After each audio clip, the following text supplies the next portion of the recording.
안녕하세요. 김성길 목사와 함께하는 사람 이야기 제2단원 G7 과정입니다. 전 시간에 이어서 14-3회로 말씀을 드립니다. 우리가 지적 재능을 개발하는 데 있어서 주의해야 될 것들을 말씀드리고 있는데요. 첫 번째는 실패의 과정은 반드시 있어야 된다는 것. 두 번째는 분석의 능력을 키워야 한다는 것. 안 될 때는 왜 안 되는지, 문제가 생기면 왜 문제가 생기는지, 답은 뭔지 이거 분석해야 돼요. 세 번째는 채워야 될 시간이 있다. 1만 시간의 법칙.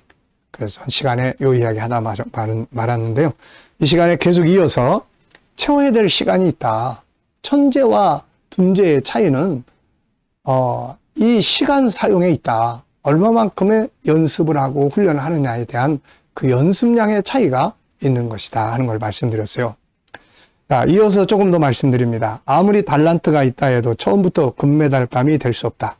그의 재능은 끊임없는 훈련과 학습 속에서 익어가는 것이다.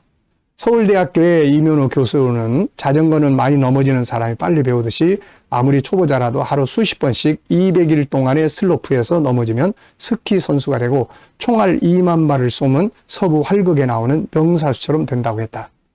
급변하는 시대에는 끊임없이 학습하는 사람이 미래를 물려받는다. 학습하지 않는 사람은 존재하지도 않는 과거의 세계 속에서 살 수밖에 없다. 이렇게 에릭 호퍼라는 사람은 이야기를 합니다. 아무리 조급해도 채워야 할 분량을 채워야 합니다. 영적인 분량, 정보의 분량, 독서의 분량, 경험의 분량, 훈련의 분량, 시간의 분량, 실패의 분량, 이거 다 채워져야 되거든요. 음식도 채워야 할 분량이 채워져야 배가 부르고, 과일도 채워야 할 시간, 일조량이 채워져야 맛이 나고, 지식도 채울 만큼 채워져야 그 안에 있는 것들이 빛을 발할 수 있게 되는 겁니다. 여러분, 성경이 더 빛을 발하기 위해서는 우리가 세상의 많은 책들을 독서를 하시고 읽어보면 성경이 훨씬 더 빛나게 빛을 발합니다.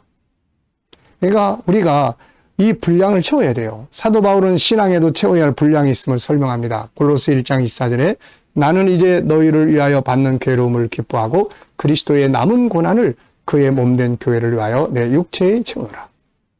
남은 고난. 고난도 채워야 될 분량이 있는 거예요. 하나님이 주신 고난의 시간들. 그게 어느 시간 정도 딱 채우고 나면 그걸 바탕으로 하나님이 다시 일으켜 세우시게 되는 거죠. 세상의 모든 일이 채워야 할 분량이 있습니다. 이것이 채워질 때 문이 열리는 거죠. 재능 개발도 마찬가지입니다.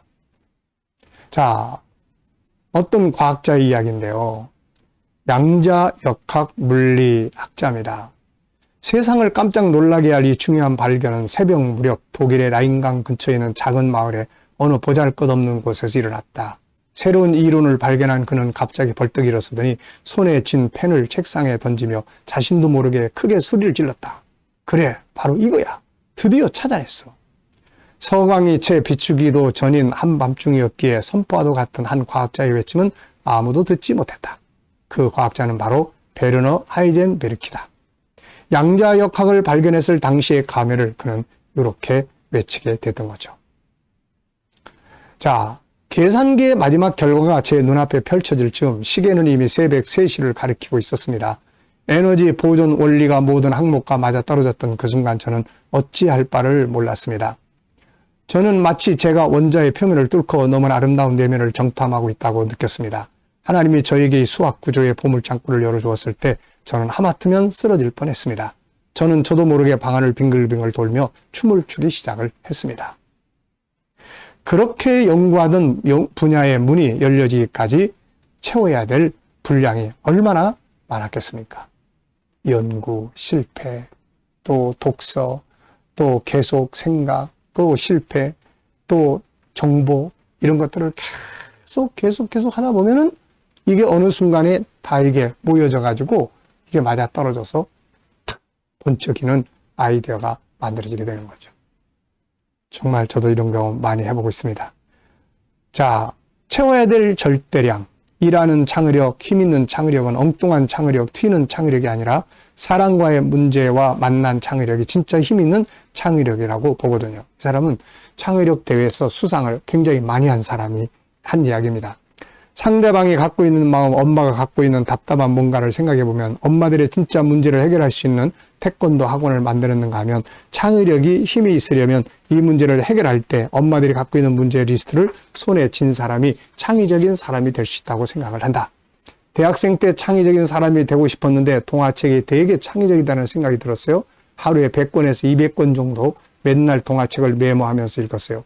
내 입장에서 편안한 것이 중요한 게 아니라 너 입장에서 편안한 것이 중요한 것이고 묵묵히 절대량을 채우고 나니까 얘네들이 만나고 헤어지면서 결합하면서 제 머릿속에서 새롭게 만드는 걸 많이 경험을 해서 핵심은 나 이것을 할 수 있다고 이것이 중요한 것이 아니라 문제를 정확히 파악해서 그걸 해결하는 것에 대한 창의가 필요한 것이라고 생각을 하게 됩니다. 공모전의 여왕이라고 불리는 박신영 씨라는 사람이 창의력, 기획의 정석에서 이야기한 내용입니다. 모든 일이 빛을 보고 열매를 맺기 위해서는 채워야 할 분량의 시간, 노력, 훈련, 실패 등이 있음을 기억을 해야 됩니다. 채워야 될 분량을 채워야 돼요. 이게 안 되고 설익은 걸 따려고 해버리면 안 됩니다. 요즘 사람들 너무 급해요. 뭘 하려고 그러면. 네. 영적인 분량을 채워야 합니다. 하나님 앞에 기도해야 할 분량을 채워야 돼요. 요한계시록 5장 8절을 보면 하늘의 장로들이 금대접을 가지고 땅에서 올라오는 성도들의 기도를 받고 있는 모습을 보여줍니다. 그리고 그 기도들은 헌신과 봉사의 향기와 함께 하늘 보좌 앞에는 금단에 드려지고 이어서 그 금단에 불을 담아 땅에 쏟으니 여러 가지 현상이 나타나는 것을 보여주고 있습니다. 이것이 주는 의미는 뭔가요? 바로 분량이 차면 응답도 온다는 거죠.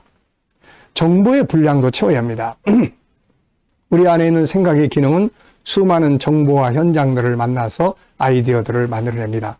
그러므로 내 안에 재능의 기능이 새로운 아이디어를 만들어낼 수 있도록 끊임없이 책과 정보를 안에 담는 노력을 해야 합니다.